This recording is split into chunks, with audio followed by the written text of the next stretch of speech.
जय हिंद साथियों, नेपाल में जो भी कुछ हुआ वो पूरी दुनिया के लिए एक लेसन है।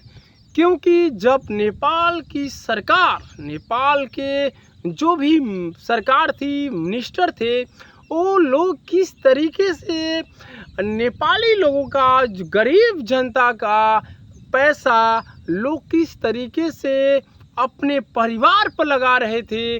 उनके जो नेपाल सरकार में मंत्री थे, जो नेता थे, वो अपने बच्चों को अच्छे अच्छे स्कूलों में पढ़ा रहे थे। पढ़ाना अच्छी बात है, लेकिन उस पैसे से तरह तरह के होटल परचेज किए जा रहे थे।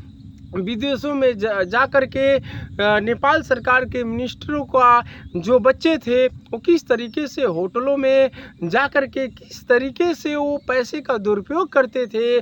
जब ये बात नेपाली लोगों को पता चलता है कि हमारे टैक्स पेयर का पैसा, जो हम नेपाल की राष्ट्र की मजबूती के लिए टैक्स भरते हैं, उसका पैसा तो नेपाल के जो मिनिस्टर हैं, नेपाल के जो नेता है, जो सरकार में काबिज हैं, उनके परिवार खर्चे कर रहे हैं। तरह तरह के होटल परचेज कर रहे हैं, विदेशों में जाकर अयाशी कर रहे हैं।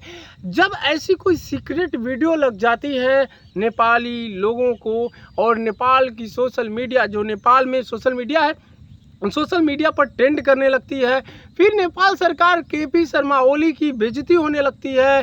फिर केपी शर्मा ओली आकर के वो सोशल मीडिया ऐप जैसे फेसबुक, यूट्यूब, इंस्टाग्राम, तमाम प्रकार के सोशल मीडिया पर बैन लगा देती है। जब बैन लगाती है, उसके बाद से तो नेपाल की जनता में के दिलों में आग लग जाती है। जनता का आक्रोश देखने के लिए मिलता है, और जो नेपाली लोग हैं, जो नेपाल के जो विशेषकर युवा वर्ग है, वो आक्रोशित हो जाता है। और आक्रोश में आकर उन्होंने इतना विध्वंसकारी फैसला ले लिया। वो केपी शर्मा ओली की सरकार ने भी नहीं सोचा होगा, केपी शर्मा ओली भी नहीं सोचे होंगे कि एक दिन ऐसा आएगा जिस देश के वो प्रधानमंत्री हैं, उनको गद्दी छोड़ करके दूसरे देशों में भागना पड़ेगा। और तो और जिस तरीके से केपी शर्मा ओली के जितने भी मंत्री हैं, मंत्री लोगों का ऐसा बुरा हाल हुआ है। कई मंत्री हेलीकॉप्टर लगा उनके छतों पर, और एक ऐसा चेम्बर है जो ऐसे रस्सी से लटका करके और उनको बाहर निकाला गया है। सोशल मीडिया पर वो वीडियो ट्रेंडिंग में जा रहा है, लोग देख रहे हैं और यही कह रहे हैं। नेपाल पूरी दुनिया के लिए एक लेसन है। जिस तरीके से नेपाल के प्रधानमंत्री को देश छोड़ के भागना पड़ा, जिस तरीके से केपी शर्मा ओली के जो मंत्री थे, उनको हेलीकॉप्टर से किस तरीके से रस्सी लटका करके बचाया गया, ये तस्वीरें देखकर पूरी दुनिया को इसे सबक लेना चाहिए कि अगर अपने देश की जनता के साथ गद्दारी करोगे, अपने देश के मुल्क के साथ गद्दारी करोगे, यदि अपने देश के गरीब जनता, आम जनता के टैक्स पेयर के पैसे का दुरुपयोग करोगे, तो उसका हश्र नेपाल जैसा भी हो सकता है।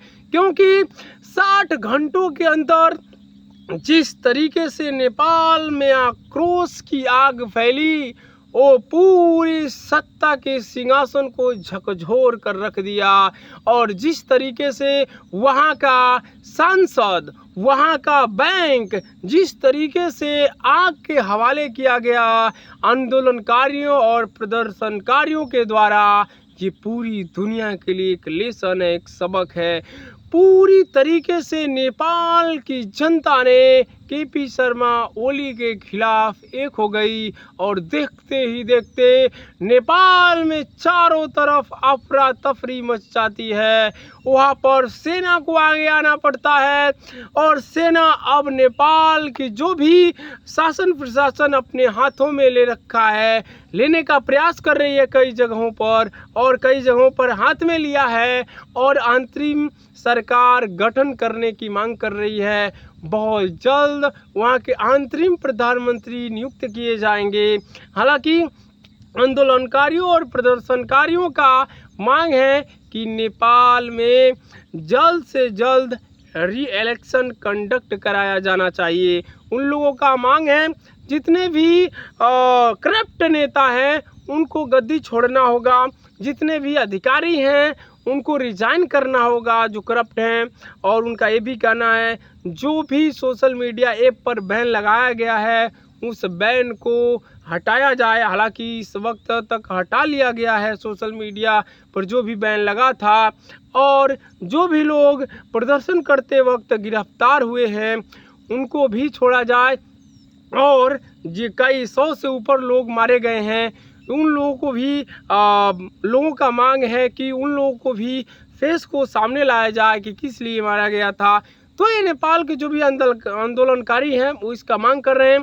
और नेपाल में देख रहे हैं कोई बैंक किस तरीके से धू धू के जल रहा है, किस तरीके से लोग माल से निकल रहे हैं, तो एसी, कूलर, पंखा, फैन जो भी पा रहे हैं वो लेकर के निकल रहे हैं। मतलब नेपाल पूरी तरीके से एकदम बिल्कुल अस्त व्यस्त हो चुका है। केपी शर्मा ओली की सरकार ढह गई है और लोगों ने बता दिया है कि असली ताकत सरकार में नहीं, असली ताकत जनता में होती है। क्योंकि लोकतंत्र जनता का जनता द्वारा, जनता का जनता द्वारा, जनता के लिए चुनी गई सरकार होनी चाहिए। यानी लोकतंत्र जनता का जनता द्वारा, जनता के लिए शासन होना चाहिए। यानी लोकतंत्र किसी भी देश का यही कहता है, लोकतंत्र की मजबूती जनता से है, फिर जनता से लोकतंत्र की मजबूती है तो फिर जनता ही तय करती है। और जनता पर जब किसी भी देश की सरकार जुल्म इतना करने लगती है और लिमिट पार करने लगती है तो उसका हश्र नेपाल जैसा होता है। और केपी शर्मा ओली का कहना है कि ये भारत सरकार करवा रही है, क्योंकि भारत सरकार पर जानते हैं केपी शर्मा ओली ने भारत और नेपाल की रोटी बेटी का संबंध था उसे क्रैक डाउन करने का कितना प्रयास किए थे। केपी शर्मा ओली तो ये भी कह रहे थे कि राम अयोध्या में नहीं है, वो तो नेपाल में है। और इस तरीके से उन्होंने कहा था, काला पानी विवाद था, उन्होंने कहा भारत अपनी काला पानी में जो भूमि है वो भारत जो है कब्जा करना चाहता है। इस तरीके से केपी शर्मा ओली के बयान थे कि इसके पीछे भारत का ही हाथ है। लेकिन वो अपनी नाकामी छिपाने के लिए भारत सरकार को केपी शर्मा ओली उसमें इन्वॉल्व कर रहे हैं, लेकिन ये नहीं बता रहे हैं कि केपी शर्मा ओली की विदेशी नीति फेलियर रही है और नेपाली लोगों के, आम जनता के लोगों के टैक्स पेयर का पैसा केपी शर्मा ओली के जो मंत्री थे वो अपने परिवार के लिए लगा रहे थे। इसे देखते हुए जनता में आक्रोश उठा और आक्रोश इस कदर उठा कि पूरे नेपाल में भूचाल आ जाता है, प्रधानमंत्री गद्दी छोड़कर दुबई चला जाता है, मिनिस्टर भी जिस तरीके से हेलीकॉप्टर से रस्सी से लटक के जा रहे हैं, ये पूरी दुनिया के लिए लेसन है। बाकी आप क्या समझते हैं, अपनी प्रतिक्रिया कमेंट बॉक्स में अवश्य देना और बताइएगा नेपाल में जो भी कुछ हुआ वो किस देश को उससे सबसे ज़्यादा सबक लेना चाहिए। इसी के साथ जय हिंद, जय भारत, नमस्कार।